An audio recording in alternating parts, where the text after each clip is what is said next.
Dear student, welcome. SUM online class में आपका स्वागत है। और आज बात करेंगे हम ज्योग्राफी की। हमने पिछले वीडियो में ज्योग्राफी के अंतर्गत फर्स्ट लेसन कंप्लीट कर लिया था। आज नए लेसन की शुरुआत करेंगे। लेसन संख्या 2 पढ़ेंगे और बहुत बढ़िया लेसन है, ध्यान से समझना है, क्योंकि समझने वाली जो बातें जब आपको समझ में आ जाएगी तो आपको याद करने में आसानी होगी। तो पाठ संख्या 2, ठीक है, उसकी बात करेंगे। पाठ संख्या जो 2 है उसका नाम है पृथ्वी की उत्पत्ति। पृथ्वी की उत्पत्ति, ठीक है। इसके बारे में पढ़ना है कि आखिर पृथ्वी की उत्पत्ति कैसे हुई है। इसके अलावा हमें उसके विकास को भी देखना है। तो एवं विकास मतलब ये हुआ कि organ of the earth and development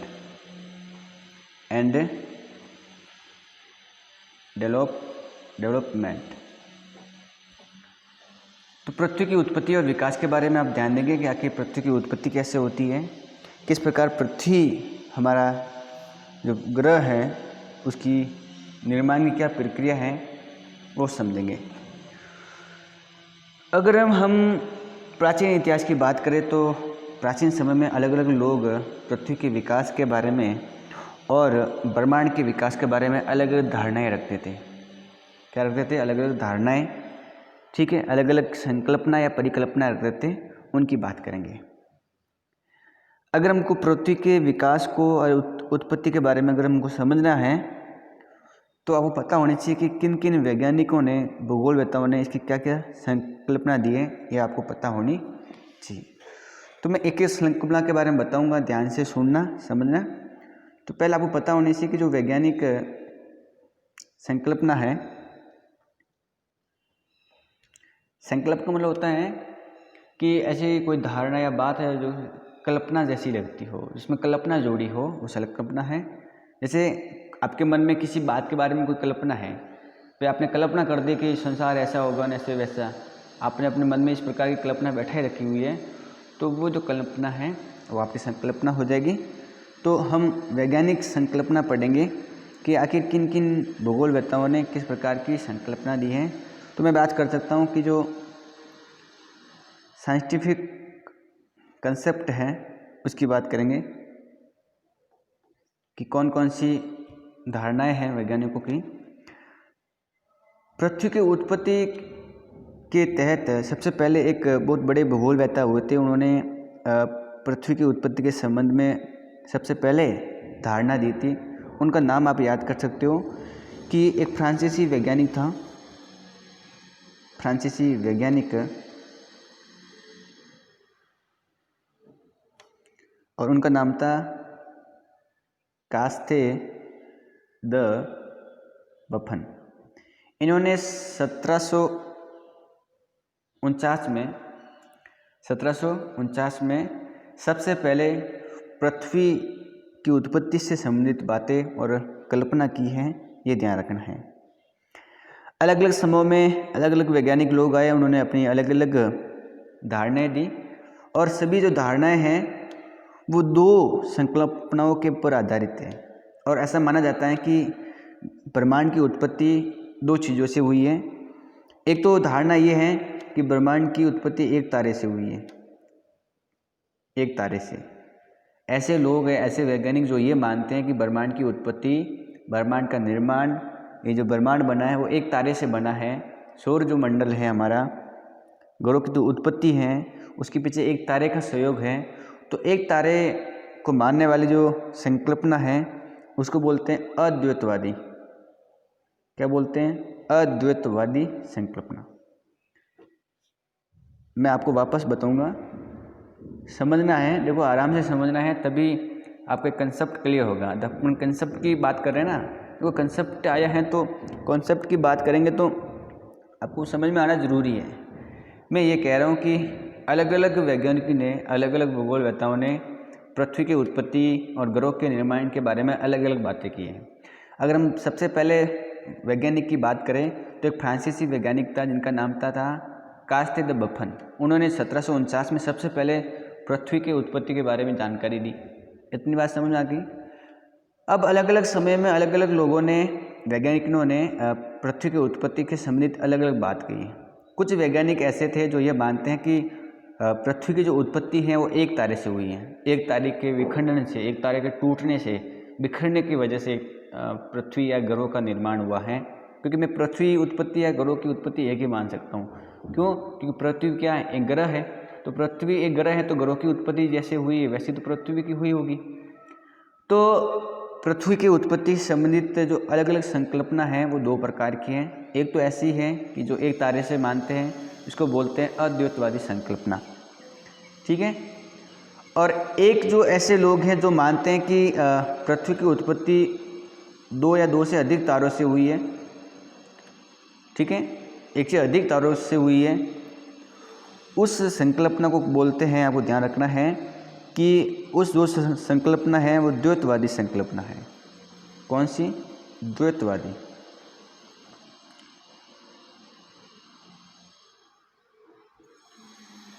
ठीक है। तो अद्वैतवादी संकल्पना का मतलब ये हुआ जिससे ये माना जाता है कि पृथ्वी या ग्रह की उत्पत्ति एक तारे से हुई है। तो अद्वैत यानी दूसरा तारा नहीं है, द्वैतवादी यानी दो या दो से अधिक तारों से ग्रह की उत्पत्ति हुई है। तो दो बातें समझ में आ गई ना। ऐसी धारणा जिसमें एक ही तारे से मानी जाती है उत्पत्ति, वो द्वैतवादी संकल्पना के अंतर्गत आती है। और द्वैतवादी अद्वैत के बारे में आता है, और द्वैतवादी की बात करूँ जिसमें दो तारों से जुड़ी हुई चीज़ें हैं। लेकिन आपको पता होना चाहिए कि इसमें कौन कौन बड़े बड़े वैज्ञानिक हैं जिन्होंने अद्वैतवादी संकल्पना दी है। तो ये भी आप याद कर सकते हो, अद्वैतवादी संकल्पना।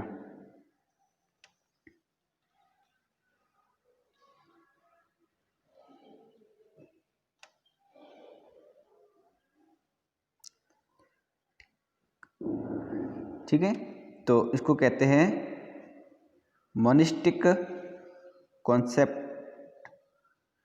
ठीक है, अद्वैतवादी।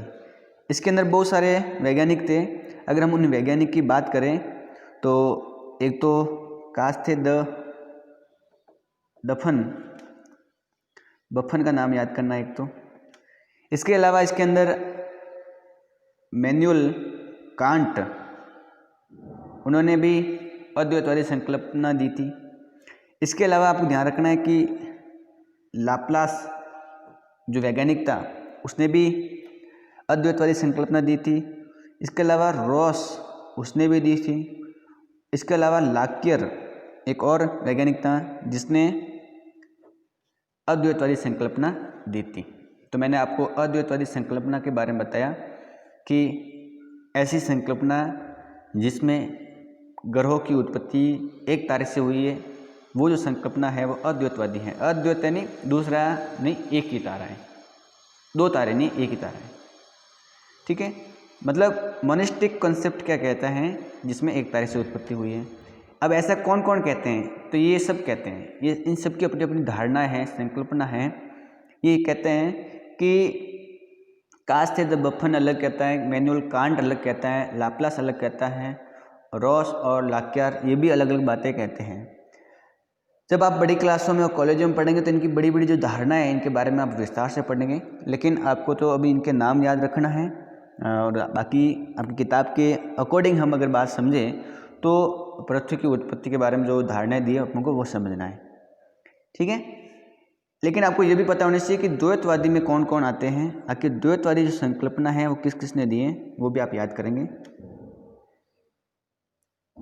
द्वैतवादी संकल्पना मतलब जिसमें बहुत सारी कल्पनाएं जुड़ी हुई है, शामिल की गई हैं। मतलब ये हुआ कि ड्यूलिस्टिक कंसेप्ट, डबल क्या है? ड्यूलिस्ट कंसेप्ट, जिसके अंदर ये माना जाता है कि ड्यूल का मतलब समझते हैं डबल, जिसमें ज़्यादा तारों से उत्पत्ति हुई है, इस प्रकार की संकल्पना आती है। अगर हम बात करें कि द्वैतवादी संकल्पना में कौन कौन आते हैं, ठीक है, तो हम याद रख सकते हैं कि इसके अंदर जो वैज्ञानिक हैं वो कौन कौन हैं। तो आपको याद रखना है, एक का नाम आता है जो आप सबसे पहले याद करेंगे, चैम्बरलिन। क्या नाम आता है? चैम्बरलिन। इसने धारणाएं दी थी, जब हम पढ़ेंगे इनकी धारणाएं। और इसके साथ में एक और था जिनका नाम था मोल्टन, ठीक है। इन्होंने ग्रहणु परिकल्पना दी थी। क्या दी थी? ग्रहणु परिकल्पना। मतलब ग्रहणु यानी जो ग्रह के अणु है, टुकड़े छोटे छोटे ग्रहों से ग्रहों का निर्माण हुआ है, ऐसी परिकल्पना जो दी थी वो इन्होंने दी थी। जो आप इन परिकल्पनाओं के बारे में विस्तार से पढ़ेंगे आगे जब भी। इसके अलावा और भी द्वैतवादी संकल्पना को मानने वाले थे, जिसमें एक नाम याद है, जेम्स जीन्स, इसने भी दी थी, ठीक है। और इसके अलावा एक नाम था जेफरीज, उसने भी ये संकल्पना दी थी। इन्होंने जो संकल्पना दी थी, परिकल्पना, वो ध्यान रखना है कि ज्वारीय परिकल्पना दी थी। कौन सी? ज्वारीय परिकल्पना।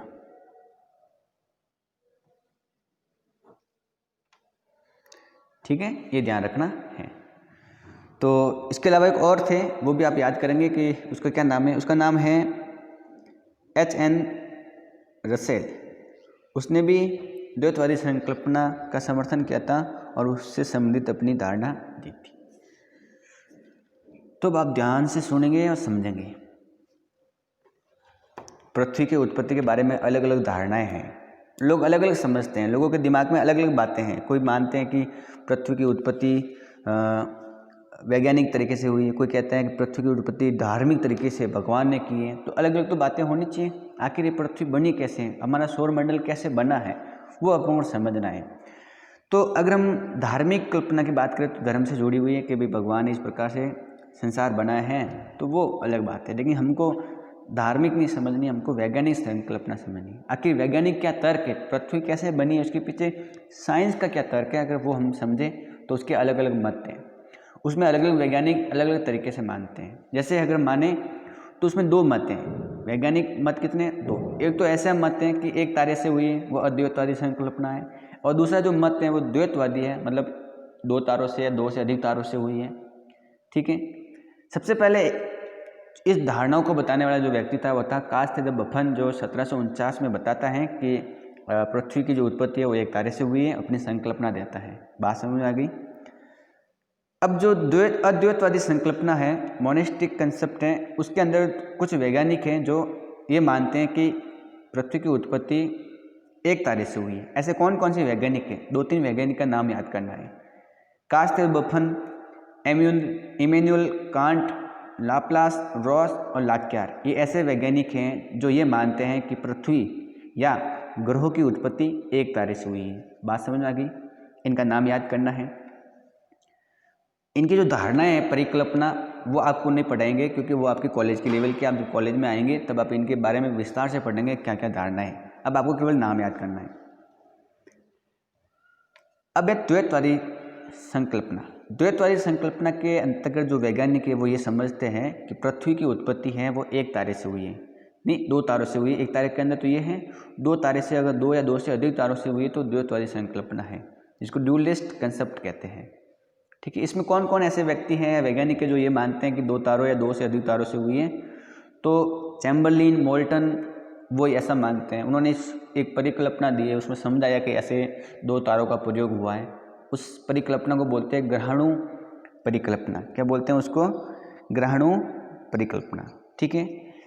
और जेम्स जीन्स और जेफरीन, उन्होंने भी परिकल्पना दी थी। उन परिकल्पना का नाम है ज्वारीय परिकल्पना, ठीक है। तो टाइडल हाइपोथेसिस जो परिकल्पना है, ज्वारीय परिकल्पना, वो इनकी है। और H.N. रसेल ने भी इससे संबंधित अपनी सिद्धांत दिया था। तो वो सिद्धांत आपके कॉलेज में पढ़ाए जाएंगे। लेकिन अब आपको ये ध्यान रखना है कि द्वैतवादी संकल्पना को मानने वाले कौन कौन वैज्ञानिक हैं और अद्वैतवादी संकल्पना को मानने वाले कौन कौन हैं। बात समझ में आ गई? हम आगे बढ़े। अब हमने समझना है कि आखिर उत्पत्ति कैसे हुई है, क्या तर्क है वैज्ञानिकों के, भूगोलवेताओं के उत्पत्ति से संबंधित, वो अपन को समझना है।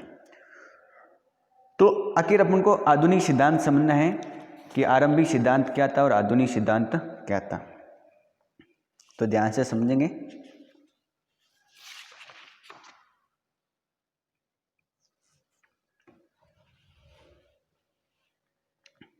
पहले हमको पढ़ना है कि पृथ्वी की उत्पत्ति का आरंभिक सिद्धांत क्या है।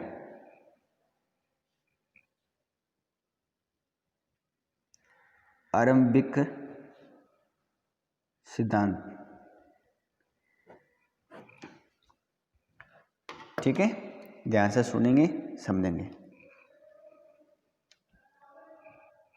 अब देखो इसके अंदर पृथ्वी की उत्पत्ति के बारे में अलग अलग परिकल्पनाएं मैंने इसकी बात की है और मैंने जिन लोगों का नाम बताया है वो याद करेंगे, ठीक है।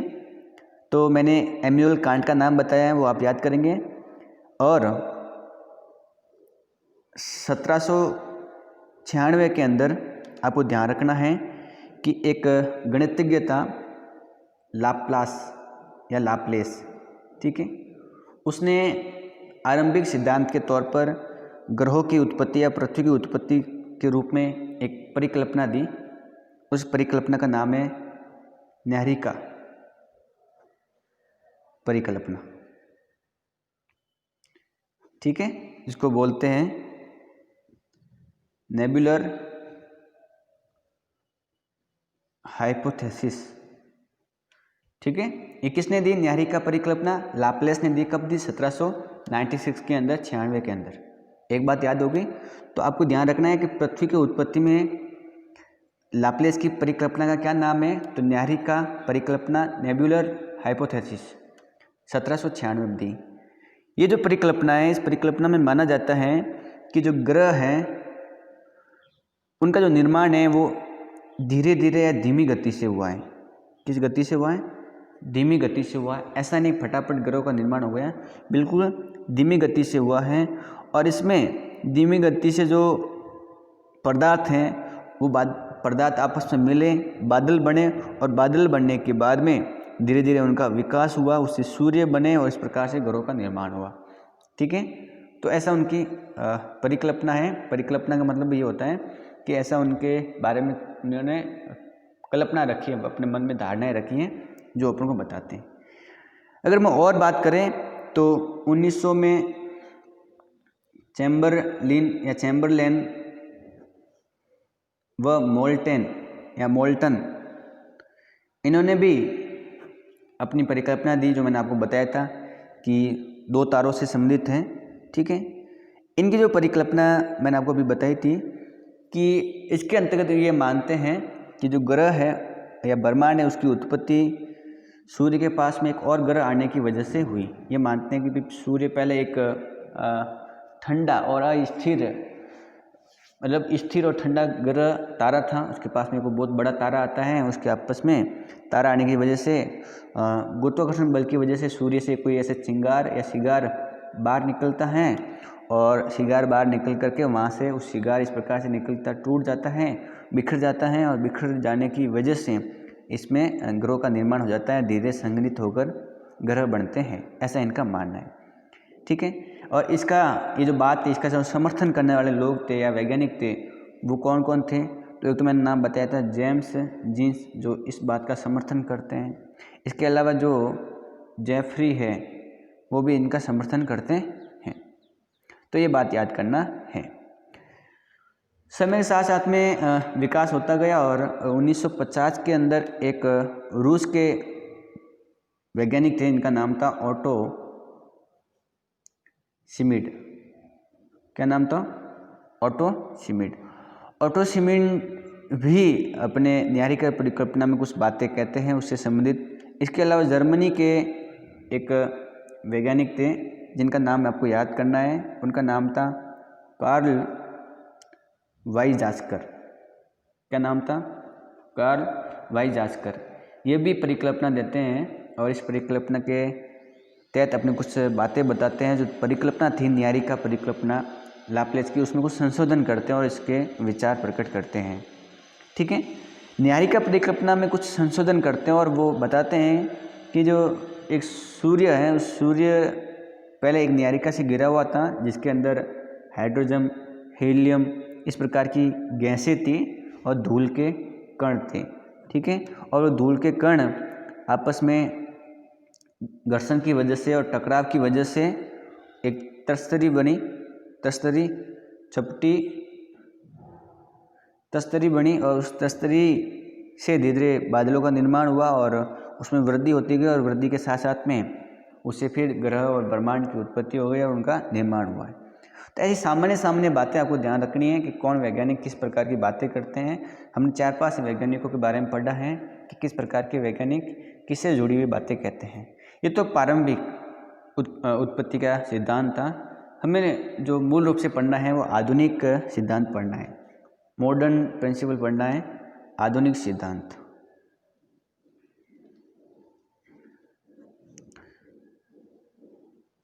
आधुनिक सिद्धांत वो भी किसका?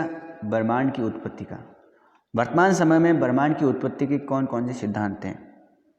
ठीक है, आखिर ब्रह्मांड की उत्पत्ति कैसे हुई है, उसके बारे में वर्तमान में क्या क्या धारणाएं हैं, वर्तमान समय में उसकी बात करनी है। आधुनिक समय में ब्रह्मांड की उत्पत्ति का जो सबसे बढ़िया जो सिद्धांत है वो बिग बैंग का सिद्धांत है। तो बिग बैंग सिद्धांत ये आपको याद करना है और समझना भी है कि क्या सिद्धांत है। तो सबसे पहली जो बात आपको याद रखनी है कि आधुनिक सिद्धांत के अंदर जो ब्रह्मांड की उत्पत्ति का जो सबसे बढ़िया और सर्वमान्य यानी सभी मानते हैं कि हाँ भाई इससे ब्रह्मांड की उत्पत्ति हुई होगी, वो जो सिद्धांत है वो कौन सा है? Big bang theory. ठीक है, ये आपको ध्यान रखना है। तो बिग बैंग थ्योरी के बारे में आपको विस्तार से पढ़ना है। दरअसल जो ये सिद्धांत है आप याद करेंगे, ये सिद्धांत विस्तृत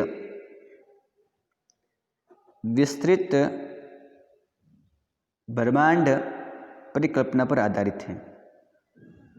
विस्तृत ब्रह्मांड परिकल्पना के आधार पर है। मतलब यह हुआ एक्सपेंडिंग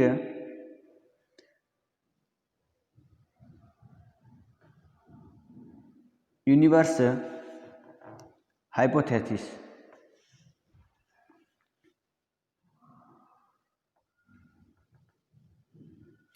ठीक है, मतलब यह हुआ कि विस्तृत ब्रह्मांड परिकल्पना का मतलब यह होता है कि ब्रह्मांड आज भी विस्तार रूप से फैल रहा है, ब्रह्मांड में आज भी विस्तार हो रहा है। इस प्रकार की जो परिकल्पना है वो अलग अलग लोग बताते हैं और इससे जुड़ी हुई जो परिकल्पना है जिसके अंतर्गत आपको याद रखना है कि 1920 के अंदर एक वैज्ञानिक व्यक्ति का नाम था एडविन हबल। वो कहते हैं कि ब्रह्मांड का विस्तार आज भी हो रहा है, ब्रह्मांड धीरे धीरे रोज फैल रहा है, अनेक ब्रह्मांडों का निर्माण हो रहा है, ब्रह्मांड में नए नए ग्रहों की उत्पत्ति हो रही है। तो ये जो बिग बैंग थ्योरी है, बिग बैंग सिद्धांत है, वो सर्वमान्य है और ये सिद्धांत अभी समझेंगे कि सिद्धांत क्या है। लेकिन आपको ध्यान रखना है कि इस सिद्धांत के द्वारा ऐसा माना जाता है कि आज भी ब्रह्मांड की उत्पत्ति हो रही है, उसका विस्तार हो रहा है। और इस प्रकार की जो बातें कहने वाले वैज्ञानिक है उनका नाम है एडविन हबल, जो 1920 में कहते हैं कि ब्रह्मांड का विस्तार आज भी हो रहा है, ब्रह्मांड की जो विस्तारित चीज़ें हैं वो बढ़ रही हैं, ये आपको ध्यान रखना है। ठीक है, तो आज की वीडियो में इतना ही, बाकी पढ़ेंगे हम अगले वीडियो में। और वीडियो को 2-3 बार ज़रूर देखना है, तब आपको ये चीज़ें याद रहेगी। समझने वाली बात आपने समझ ली है, लेकिन इनका जो नाम है वैज्ञानिक का नाम लाप्लेस का, चैम्बरलिन, मोल्टन का, ठीक है, एडविन हबल का नाम बताया मैंने, ऑटो शिमिड का, वाइजास्कर का नाम बताया, ये इमैनुअल कांट वगैरह, इनका जो नाम है वो बार बार सुनने और पढ़ने से आएगा, याद रहेगा। तो आप वीडियो को 2-3 बार देखें। इसके अलावा वीडियो को लाइक तो करना है, चैनल को सब्सक्राइब भी करना है, शेयर भी करना है। ठीक है, और जो अभी तक वीडियो नहीं देख रहे हैं, आपके ऐसे कोई दोस्त हैं, उनको वीडियो का लिंक भेजें ताकि वो भी पढ़ाई करें। ठीक है, तो घर पर रहिए, सुरक्षित रहिए और आराम से घर पर पढ़ाई करिए। देखो आपके पास किताब से आपको पढ़ना है, लेकिन उससे पहले आपको वीडियो को ध्यान से सुनना है, समझना है, उसके बाद किताब से पढ़ना है। जब आप किताब से इस वीडियो को देखने के बाद में पढ़ेंगे तब आपको अच्छी तरह से समझ में आ जाएगा और आपके दिमाग में कंसेप्ट हैं वो क्लियर हो जाएगा। क्योंकि समझने वाली बातें समझने के बाद में याद होगी, सीधा आप याद करेंगे तो याद नहीं होगी। तो आज के लिए इतना ही। आज के इस वीडियो में बने रहने के लिए आपका बहुत बहुत धन्यवाद और हम बाकी बात करेंगे अगले वीडियो में। तो धन्यवाद।